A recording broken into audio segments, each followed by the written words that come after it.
So over the weekend, we went to Iowa, had some fun. We went to Des Moines first, gave a speech there. First of all, Allison Hartson spoke, then J.D. Scholten, who ran against Steve King, nearly toppled him last time. We'll get him next time. And then Richard Ojeda gave a very fiery speech, and then I spoke for way too long.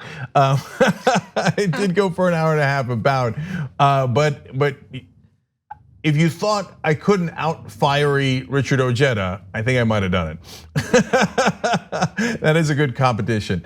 So anyway, the point was to announce a pledge and have you guys participate. And it's a progressive economic pledge. It's got 5 pillars to it: higher wages, $15 minimum wage, collective bargaining, and that.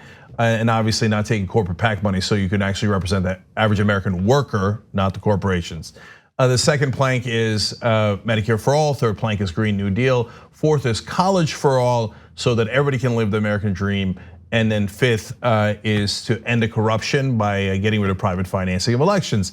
Now you can check it out at tyt.com/pledge, and we have asked you guys to sign it, and a whole heap of you have, which is fantastic. But we've also asked politicians to sign it. Now, as luck would have it, 19 of the top presidential candidates were in Cedar Rapids the very next day. So that's a 2-hour drive from Des Moines. So for the folks that he came to the rally, it's about 600 people. We're like, look, we didn't tell you ahead of time and didn't give you much warning, but could you guys come and find a way to drive to Cedar Rapids with us? And about half, 250 to 300 of them decided, yeah, we can do that.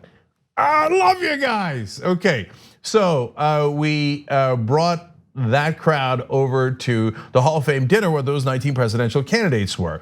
And we were, and all other candidates, or a lot of the candidates had their crowds too. Kamala Harris supporters, who you're seeing in yellow there. You had Elizabeth Warren supporters, etc. Great, that's awesome, that's America, that's democracy, I love it, right?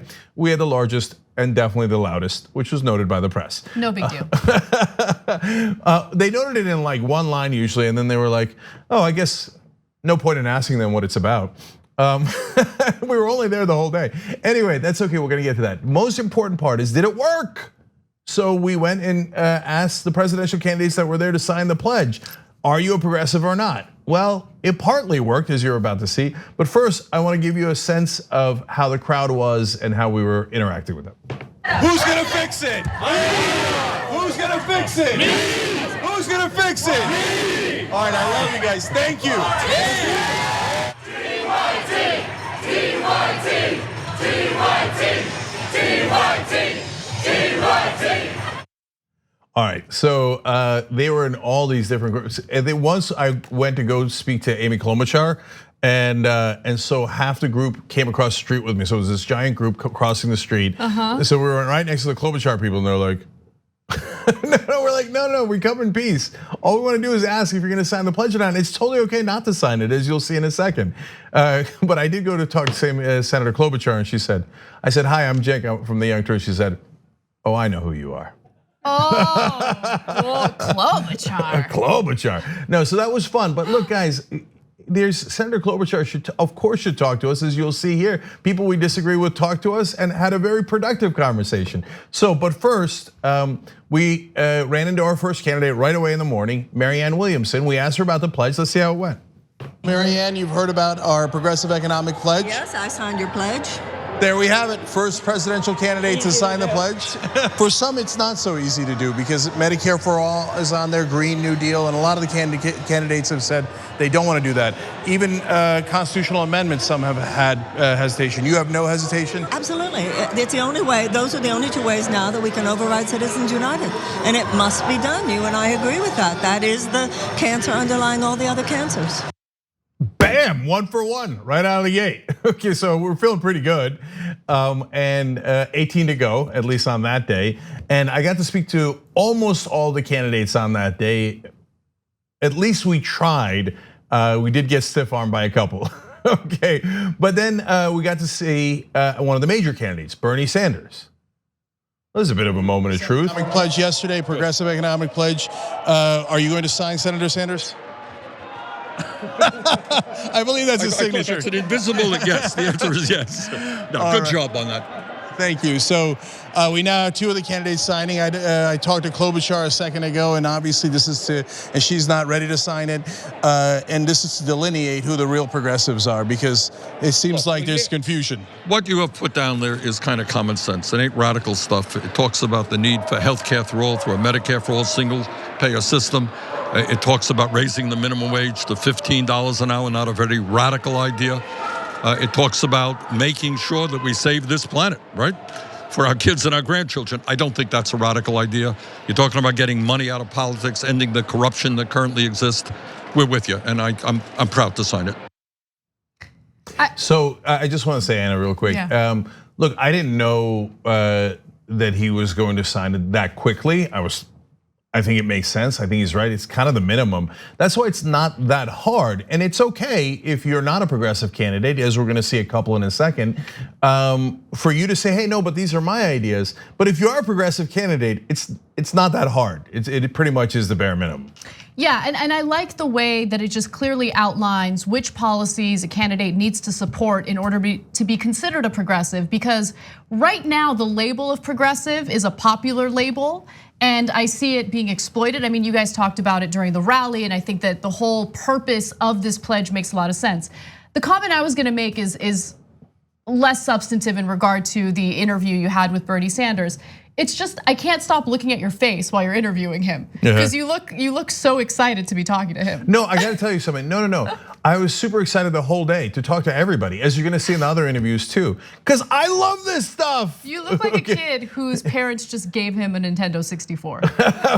So later in today's program, we'll show you my interview with Michael Bennett too. And there we didn't agree, but still fun, man, tons of fun if you ask me. I love politics, and what I care most about is policy. So now let's go to a candidate who didn't agree with us. Now we're not surprised by this, because John Daly came in here, sat down, and had a longer interview, which went great. He was very happy with it, I was too, because it helped delineate the issues. That's all we're trying to do. And so we had a similar conversation at the time. Let's see how that went. So there's 5 pillars: higher wages, $15 minimum wage. I'm for that. Collective bargaining. I'm for that. And representing the American worker and not taking corporate PAC money. And I'm not taking corporate PAC money. Okay, so great. We're good on all those. Green New Deal, and just 2 points to that. Not everything else, just getting off of fossil fuels in 10 years and rebuilding the energy infrastructure in the country and trying to create millions of jobs. I'm for getting to net zero by 2050. And I have a plan to do that, and I think it's the best plan. And so I'm fully committed to getting the United States of America by net zero by 2050, and also effectively building a whole new industry in the United States of America that can not only save us, but save the world. Okay, and Medicare for all? I am for universal health care, as you and I talked about, where every single American gets basic health care as a right for free. But I'm also for giving them options, and that's where you and I respectfully disagree. Right. So that's super clear. So you won't be signing the pledge because you don't agree to a couple of the planks, but I really appreciate you outlining your positions on all those issues. Really and I appreciate how clearly you ask the questions. It makes it easy for people like us to answer them. See, not so hard, right? I mean, we're gonna go to Andrew Yang in a second, but I think John Delaney, it's fair to call him an establishment Democrat. And I'm not sure that he would argue much with that label, but he gave clear answers, and that's lovely. That's what you want. And we did a longer version of that in the studio, did a shorter version right there. And so now you know what John Delaney's positions are. And by the way, some of you might like those positions. You might think, hey, I don't think we can get there in 10 years to get off fossil fuels. I think maybe by 2050 we could do it. And others might say, hey, I don't like, that sounds like a middle ground approach, and I'm not in favor of that. At least it's clear. So I really appreciate that Delaney did that.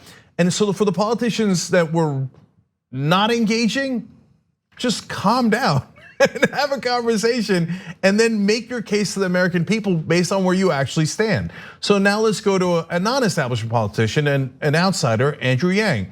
So he didn't sign the pledge either, but listen to how he handled it instead. Watch. I am so aligned, as you know, with everything on that list. I have like a slight difference in approach on a couple of them. For example, I want to give every American worker $1,000 a month, which would be a $6 an hour raise for everyone. It would also include caregivers and parents, people like my wife who's at home with our 2 kids. So it's a different way of getting money into the hands of workers. I completely agree that no one should be working full-time and be poor in this country, but I have a slightly different approach. And so when you look at the language, then it's like, oh, do I sign on because I'm just trying to give people cash and not have it go through the employer? So I'm spiritually 100% aligned with everything on that list, getting money out of politics, healthcare for all, getting the cost of education down, and making sure that people aren't like, swallowed up by this mountain of debt. But some of the mechanics, I have like a slightly different approach, and I'm not sure if I'm meant to sign based on the spirit or if the mechanics are actually like the... You want to say hi to our guys? I would love that. Andrew Yang, everybody.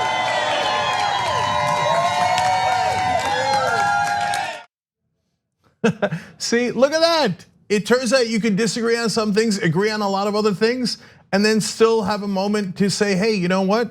We appreciate your honesty. And so great job by Andrew Yang there. Please watch the fuller interviews. They're pretty short to begin with. They're about 5 minutes apiece. We'll put them up on our YouTube channel, also on TYT.com. So watch for John Delaney and so many others, Eric Swalwell, many others that were also up there and had conversations. And then, so at the end of the day, how many people did we have that signed it?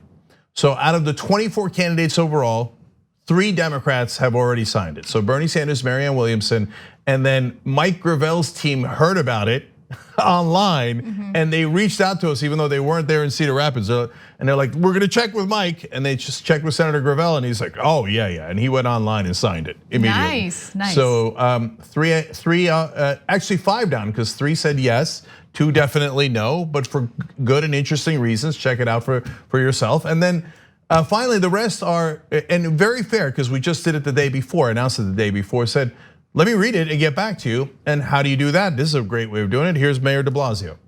Love for you to take a look at it. It's got 5 planks: higher wages, Green New Deal, Medicare for all, college for all, and amendment to get money out of politics and private financing of elections.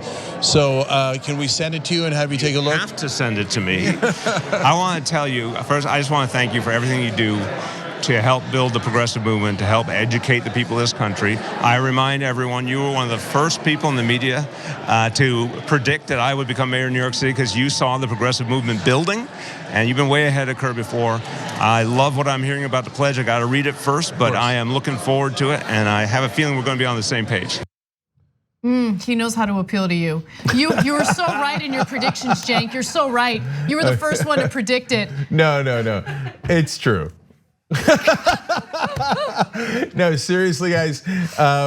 He saw a video that I did when he was in 3rd or 4th place, and no one expected him to win the mayoral race. And I said, no, this guy's running the right kind of race, and he's going to win. You know how much I love those predictions, right? But it was about him, so he saw it, and he's like, well, that was kind of awesome. If only you were right in your predictions when it comes to taking bets with me.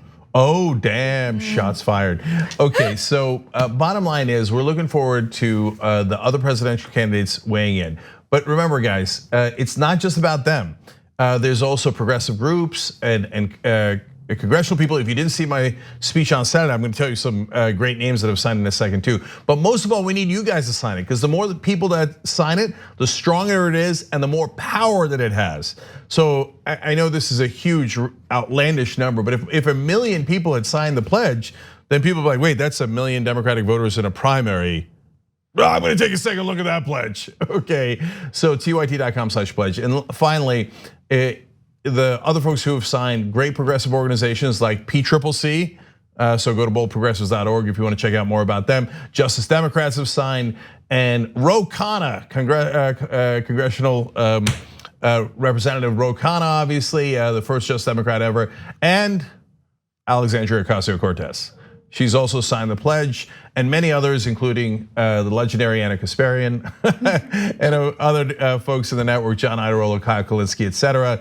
But you could be part of that list as well. So it's just to clarify where everybody is. I think that's going to help the process, because as Anna most accurately pointed out earlier, a lot of people are hijacking the word. Even Joe Biden is going around saying that he's a huge progressive.